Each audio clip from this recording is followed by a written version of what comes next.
ஓம் சக்தி. ஆன்மாவில் படியும் அழுக்குகள்.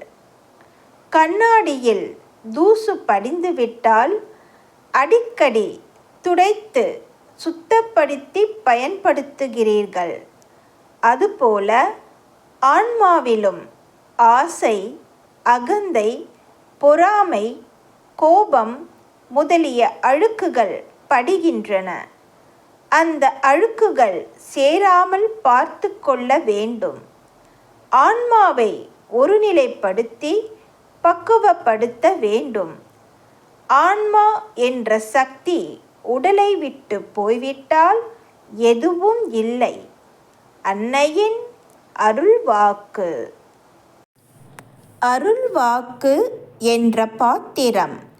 என்னுடைய அருள்வாக்கு என்ற பாத்திரத்தை பயன்படுத்தி எதிர்கால வாழ்வினை அமைத்து கொள்ள வேண்டும். எல்லோருக்கும் பகிர்ந்தளிக்க வேண்டும். அன்னையின் அருள்வாக்கு.